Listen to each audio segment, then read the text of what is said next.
Algumas pessoas se gabam de serem chamadas de cristãs, mas se a nossa conduta não está à altura das normas cristãs, atrairemos sobre nós a condenação. Em Apocalipse 3:1, lemos: Tens nome de que vives e estás morto. Não basta ir à igreja. Se não permitirmos que Cristo seja o Senhor, o dono da nossa vida, cairemos sob julgamento de Deus que disse: Este povo honra-me com os lábios, mas o seu coração está longe de mim. Mateus 15:8. É fácil deixar-se levar por uma corrente de entusiasmo religioso sem ter uma experiência viva e pessoal com Deus. Este mundo hostil se acha infestado de agressão, de ódio, de intriga. Os maus prosperam e em muitas partes do mundo os justos padecem. O povo se acha confuso, inseguro, se sente até azarado.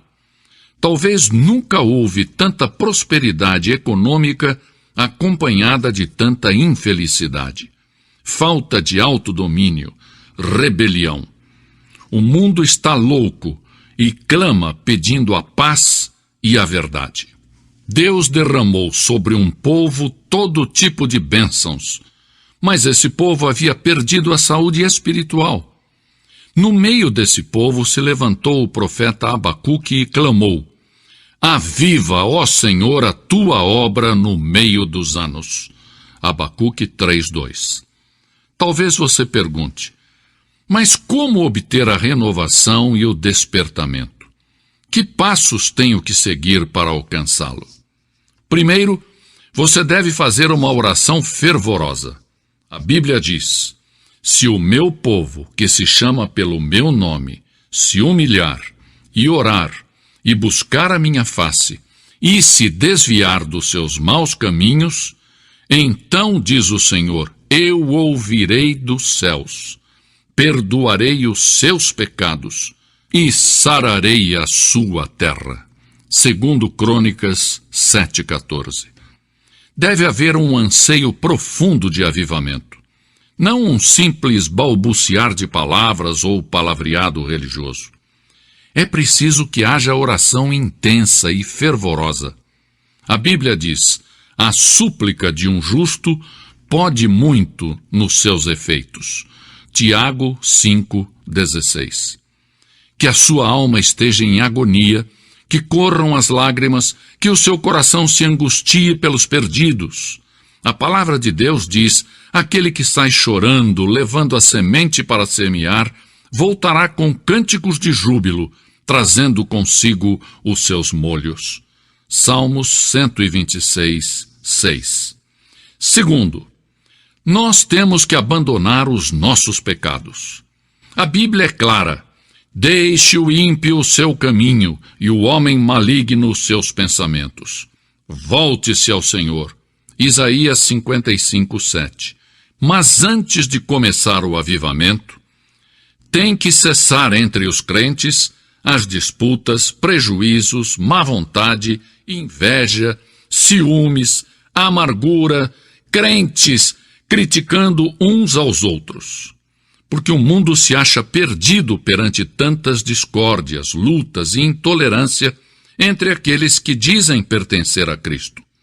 O despertamento deve começar no coração dos crentes, antes que o Evangelho possa chegar com eficácia ao mundo. Quando os discípulos de Cristo deixarem as suas discórdias e egoísmo e confessarem os seus pecados, então deixarão que o Espírito Santo os encham. Então se produz o avivamento. Temos que abandonar os nossos maus caminhos. O Espírito de Deus não pode atuar em um clima de dissensão, discórdia e disputas. Devemos nos despojar da nossa mesquinharia, das nossas miudezas, dos nossos caprichos.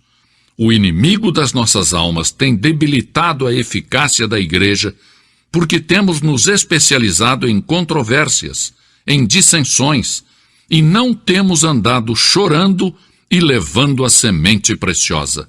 Salmo 126, 6. Sim, porque temos dado mais ênfase às instituições do que à oração ou mesmo a Deus.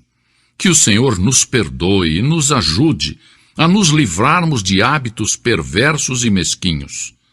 Se vamos ter um despertamento em nossos dias, como crentes teremos que abandonar os nossos pecados individuais e coletivos.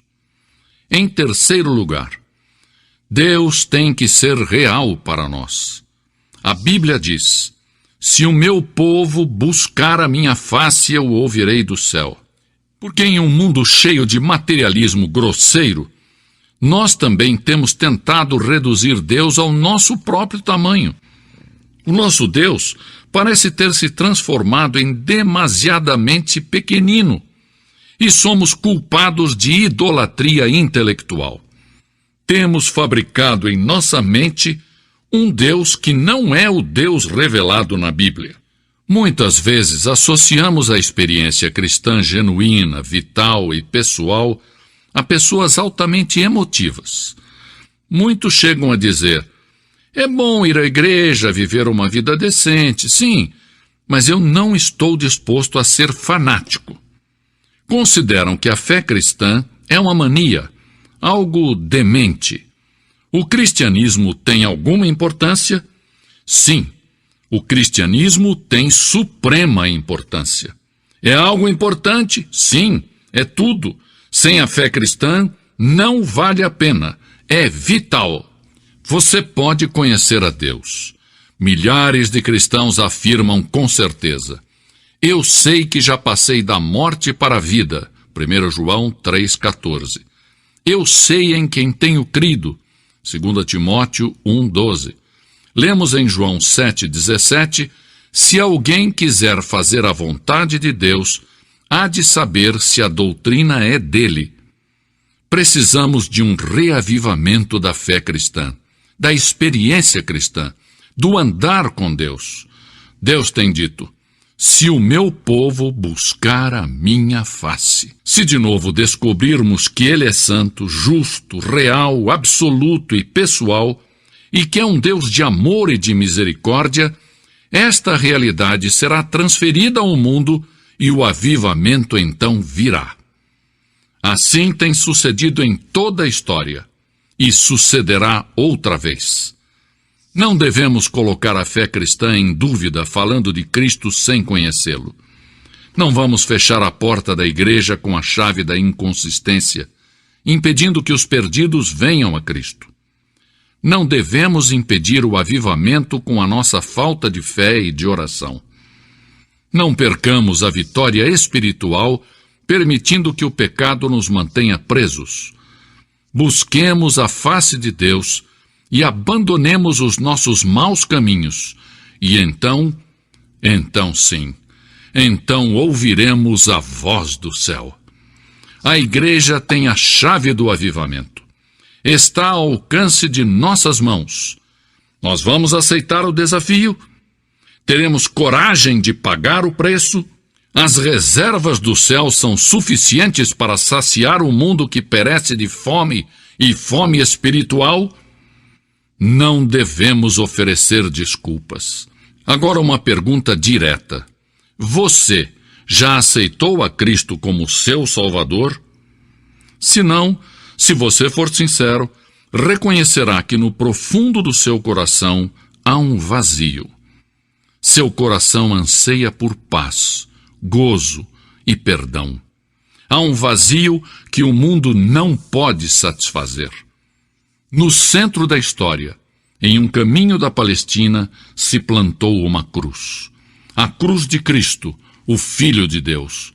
Por um milagre admirável que só Deus conhece, todos os que põem o seu olhar naquele que foi sacrificado na cruz, recebem a salvação. Não somente as pessoas boas, respeitáveis e decentes, mas os vis, os desprezíveis, os desumanos. Um ladrão que agonizava junto com Jesus, pôs nele o olhar de fé e recebeu a segurança da vida eterna.